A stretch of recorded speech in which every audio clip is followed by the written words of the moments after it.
Alhamdulillah tersedur menyaksikan video tadi dengan adanya pulut panggang di daerah Tutong, ada lagi montasnya. Sedar tak sedar sampai sudah untuk menyapa rakan kita Nur Adina, rakan pelapor daerah Tutong. Assalamualaikum, apa kabarnya Nur Adina?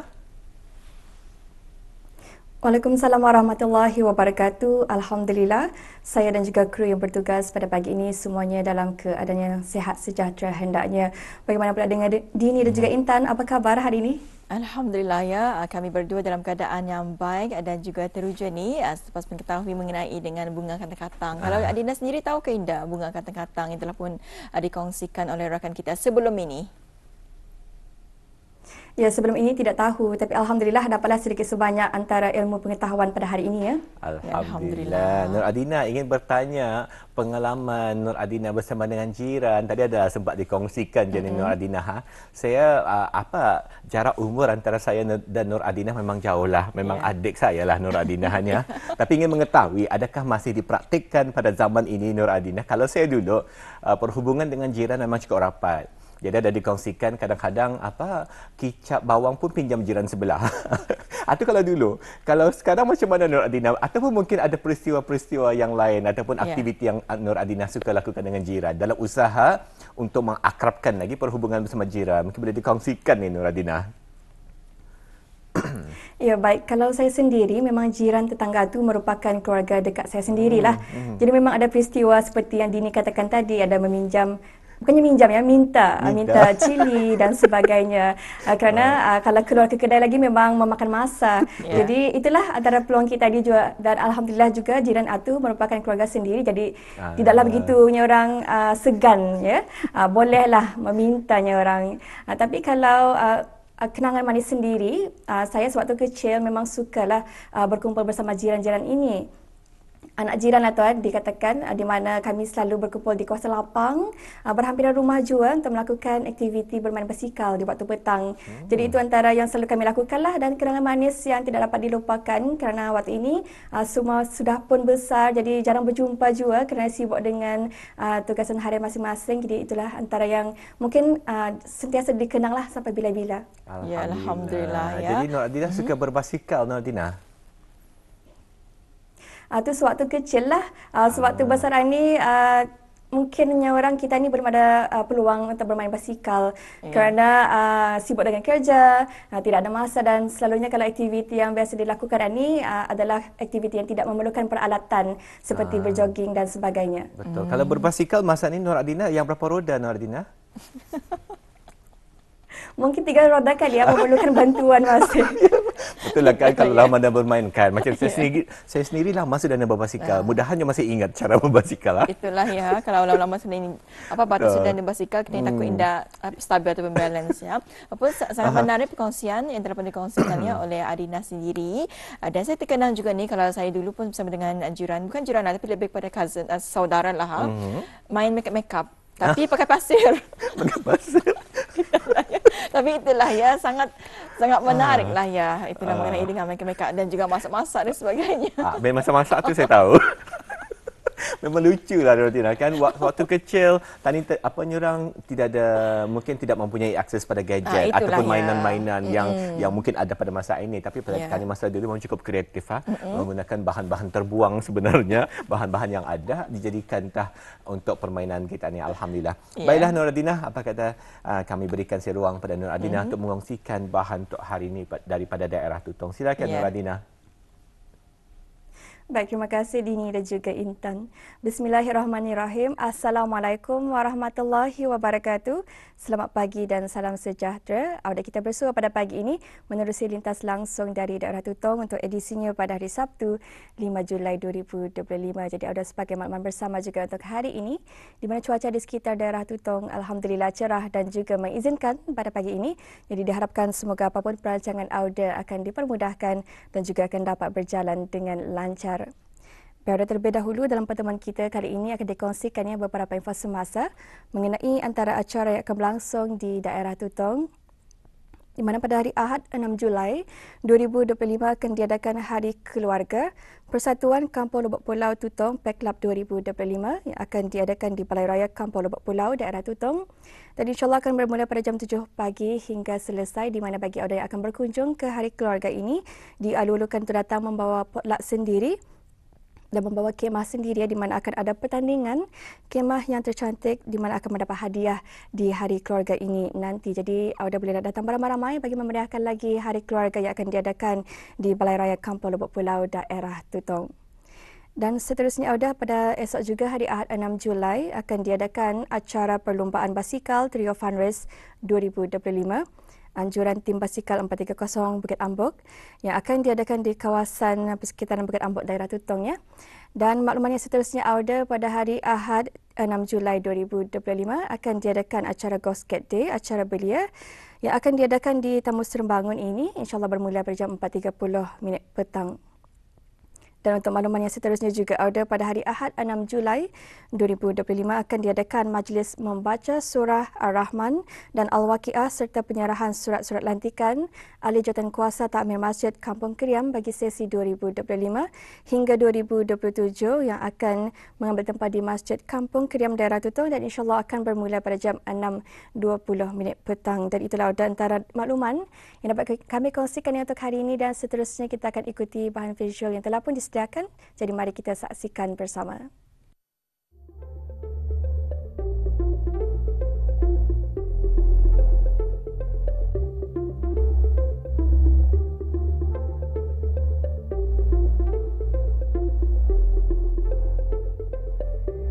Negara Brunei Darussalam mempunyai khazanah hutan yang unik dan bernilai, merangkumi pelbagai ekosistem flora semula jadi serta tumbuhan pokok rimbunan menghijau di hutan belantara yang masih dipelihara, malah antara yang terkaya di dunia. Mengikut kajian yang pernah dilakukan, terdapat lebih 5,000 spesies tumbuhan ditemui di hutan seluruh negara yang menampilkan akan keunikannya tersendiri. Hutan berkontribusi pada kelangsungan ekosistem serta merupakan sumber bagi pelbagai jenis tumbuh-tumbuhan semula jadi yang dapat dijadikan sebagai ubat-ubatan tradisional, sumber makanan seperti sayur-sayuran, buah-buahan kampung dan banyak lagi. Melihat pada betapa besarnya nikmat rezeki kurniaan Allah Subhanahu Wa Taala yang dapat kita peroleh daripada hutan, maka perlulah ia dijaga dan dibudidayakan sebaiknya bagi mengelak dari kepupusan flora tersebut serta dipelihara bagi pengetahuan generasi akan datang.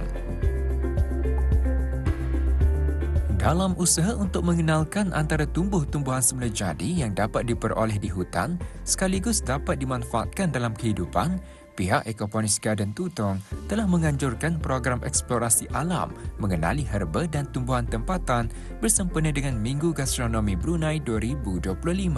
Pengendalian program adalah sebagai inisiatif untuk mengangkat warisan herba dan alam semula jadi Brunei selain untuk memberi peluang kepada para peserta untuk mendekati, memahami dan menghargai kekayaan tumbuhan tempatan, khususnya herba-herbaan yang bukan hanya bernilai perubatan tetapi juga menjadi asas kepada masakan dan budaya kita dan secara langsung dapat menggalakkan masyarakat untuk menghargai dan memanfaatkan sumber tempatan.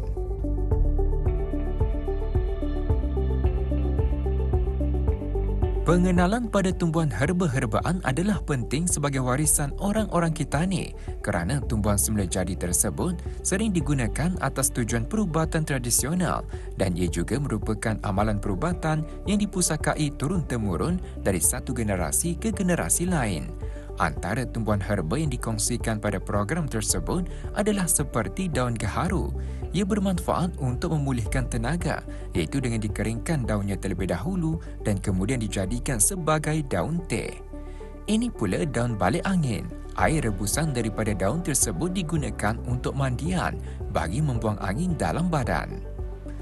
Selain itu ada juga kayu Raja Wali. Air rebusannya baik untuk mereka yang mengalami dugal dan demam. Manakala kunyit merah bermanfaat buat menyembuhkan orang yang menghidap kanser usus dan buasir. Juga turut diperkenalkan ialah akar pelibas kuning yang dikenali sebagai akar penawar racun dan lain-lain khasiat dan manfaatnya pada tubuh. penghidupan macam aku nih sudah meningkat umur, sudah macam masa ini sudah 67 tahun. Jadi kesehatan sudah melebihi lah macam umur sudah meningkat. Jadi kita nih mau jaga-jaga badan kita nih. Kalau kita nih sudah sehat rasanya, apa-apa kayak aktiviti kita, pekerjaan kita senang kita buat setiap hari. Nah, jadi kalau ini macam kita nih salah makan atau keracunan, ini herba nih atau bukan senang kita cari di hutan, enggak. Kalau orang tidak kenal, ya mungkin tidak terjumpa. Jadi macam aku sudah turun-nurun, nenek dulu, nenek moyang kita nih belajar tunjuk ajalnya kan. Ini untuk ani kayu ini untuk ani. Jadi herba nih macam menjagakan nih macam keracunan. Macam ada satu perkataan gitu, salah makan. Sebab kalau kiranya salah makan macam orang masak. Atau ia punya apa nih campuran atau herba ya dipakai macam ndak sama kan. Kalau ayam campur ikan ndak boleh tuh. Kalau kami ndak boleh dimasakkan. Mesti alih-alih ayam alih-alih. Itulah sebab kita nih dipanggil keracunan. Jadi kita nih kalau keracunan ciri beret. Jadi kalau orang sudah kenal awal-awal cari ini keracunan nih, obat nih penawal nih. Kalau bagi aku senang saja tuh untuk perkenalkan orang muda-muda, belia muda-muda ini atau murid sekolah, sebab dia orang belum kenal nih herba-herba nih.